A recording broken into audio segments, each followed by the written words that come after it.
जय हिंद दोस्तों, जय जोहार। मैं अधिवक्ता एकांत गोस्वामी आज आपको एक ऐसे अधिवक्ता से मिलाने जा रहा हूँ जो लगातार 5 बार गिरिडीह कोर्ट के जीएस बन चुके हैं, रह चुके हैं और अभी भी कंटिन्यू है।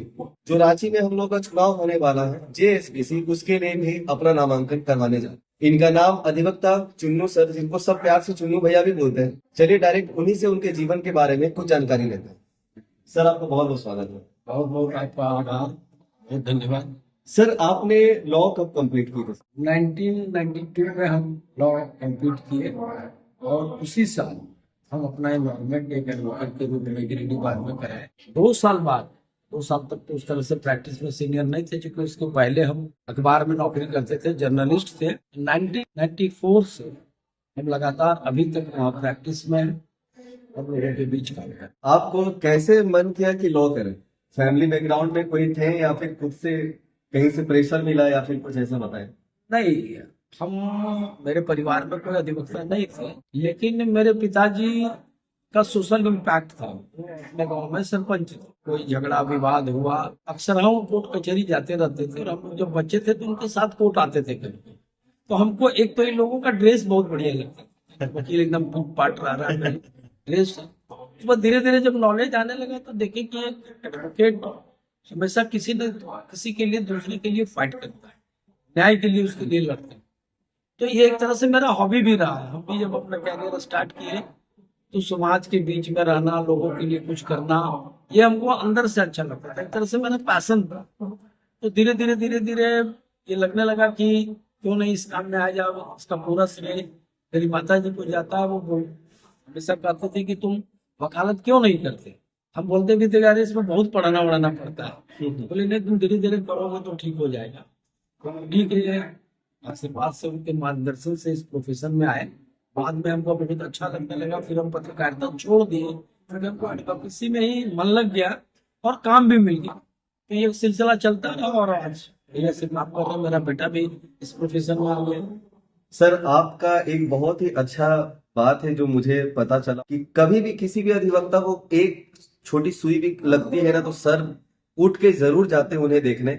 सर, ये भाव कहाँ से आता है? सर, मतलब ऐसा क्यों आप रात में 12-1 बजे भी चले जाते हैं किसी भी अधिवक्ता के लिए? ऐसा भाव थोड़ा बताएं हमको। नहीं, देखिए, ये बात इसने भी आपको बताया, बिल्कुल सही बताया। एक तो हम समझते हैं कि अधिवक्ता पूरा समुदाय मेरा परिवार है, और आप ऐसे समझ लीजिए आदमी को ये मुगालता नहीं पालना चाहिए कि हम किसी दूसरे के लिए दौड़ते हैं, खड़ा होते हैं, काम करते हैं।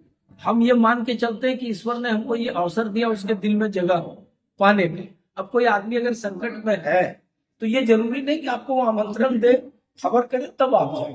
निश्चित रूप से वहां जाना चाहिए।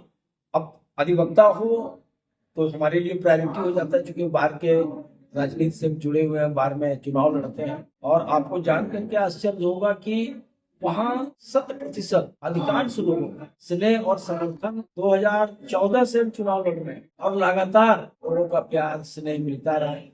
ग्रेजुअली समानता होता है कि एक बार आप चुनाव लड़ते हैं, 2 बार आप जीत सकते हैं, 3 बार आप जीत सकते हैं, 4 बार 5 बार अगर कोई स्नेह और समर्थन दे रहा है, इसका मतलब वो बाहर के भी जो हमारे साथी सहयोगी हैं, मेरे लिए एक अनमोल धरोहर है। उनका प्यार, उनका स्नेह सजो के रखने पे ही हमको बहुत मजा आता है। और इसीलिए ये सिलसिला, ये कारवां चलते रहते हैं। जब कभी कहीं किसी हमको लगता है कि मेरे जाने से उसको थोड़ी राहत हो सकती है, अच्छा लगेगा, तो हम जाते हैं। सर, बहुत अच्छा लगता है यहाँ जितने भी तमाम अधिवक्ता जो साथी आपको भी देख रहे हैं और आपके जरिए लोगों को इतना प्रेरणा मिलती है। सर, आपसे सीखने के लिए जूनियर लोग को मिलता है सर कि किस तरीके से अपने अधिकार को समझकर अपना कर्तव्य निभाना, ये बहुत ही बड़ी बात है। और सर, इसी के साथ में एक और सवाल आपसे पूछना चाहूंगा कि सर, ये सवाल मैं हर एक अधिवक्ताओं से पूछता हूँ कि वकालत आपकी नजर में क्या है सर, ये प्लीज बताएं। हम ये जरूर कहेंगे कि एक advocate is an social engineer. एक अधिवक्ता सामाजिक वैज्ञानिक होता है। तो समाज में जो पीड़ा है, समाज का जो संस्कार है, समाज की जो समस्या है और उसका जो समाधान है, अगर कोई बेहतर तरीके से कर सकता है तो वो अधिवक्ता कर सकता है। और देखिए, मेरे सामने सुबोध जी हैं आपके बाहर के। कई बार हम इन चीजें इनसे सीखते हैं और बहुत ही अनुकरणीय है। आप कहते हैं कि लोग आप चले जाते, हम ऐसा कई अवसर आया जब हमको लगता है कि कुछ लीगल है इश्यूज पर जानना है तो सुबोधजीत तत्क्षण तैयार रहते हैं। तो सुबोधजीत जैसे लोग एक नाम नहीं है, हम समझते हैं एक संस्कृति है, एक विचारधारा है। जो अच्छे लोग होते हैं वो हमेशा सरस्वती के बारे में ये भी कहते हैं, हम भी कहते हैं, विद्या तो बांटने का चीज है, आप जितना बांटेंगे उतना मजबूत। तो इसीलिए एक अधिवक्ता को हमेशा, खास करके जूनियर्स को और आपको भी बहुत साधुवाद और शुभकामना देते हैं। पता चला कि आपका यूट्यूब बहुत ही यहाँ लोकप्रिय है। कई बार सुबोध जी से मेरी बात हुई इस बारे में कि नए लड़कों को आप बताइए एथिकल वैल्यू क्या है एडवोकेसी का, उनको कैसे सीखना है, कोर्ट में कैसे अपियर होना है, क्लाइंट के साथ कैसे करना है। हमको थोड़ा सा लाभ हो लेकिन क्लाइंट को हम कुछ उल्टा सीधा सुझाव नहीं देते। ये एथिक्स जो है मन में भीतर में जो अधिवक्ता पालेगा, मेरा दावा है कि कोई भी अधिवक्ता जो ईमानदारी से अध्ययन करेगा, ईमानदारी से प्रयास करेगा, आने वाला समय उसका है और उसको कोई नहीं रोक सकता आगे जाने से। और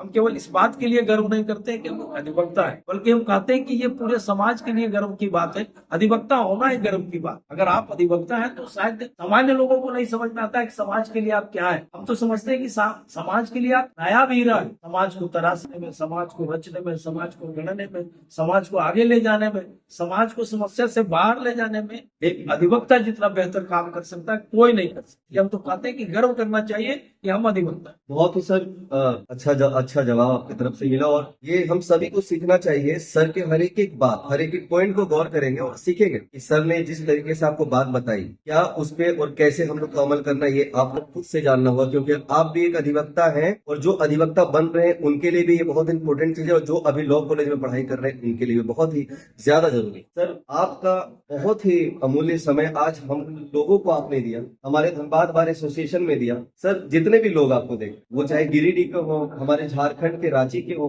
या झारखंड के तमाम जितने भी कोर्ट परिषद के हो, पूरे भारत के परिषद के हो, भारत में जितना भी बार है सभी के परिषद के हो, सर सभी को ये राइट टू स्पीक के चैनल की तरफ से मैं चाहूंगा आप दोस्त सब बोलें। डेफिनेटली आपका राइट टू चैनल बढ़िया एक अच्छा प्लेटफॉर्म है। अभी तकनीकी जो विधा है जिस तरह से आगे आया और ये यूट्यूब चैनल जो है, हम समझते हैं कि आपका ये चैनल एक मील का पत्थर साबित हो सकता है, खास करके नए वकीलों के। इतना बेहतर तरीके से आप समस्याओं को सामान्य भाषा समझा रहे हैं लोगों का कि आप तो एक गुरु का भी काम कर। तो हम तो सबको आपके चैनल के माध्यम से जितने व्यूअर्स हैं हम उनसे भी निवेदन करेंगे कि आप चैनल से जुड़िए और बहुत अच्छी अच्छी ज्ञान की बात इस चैनल से मिलती है।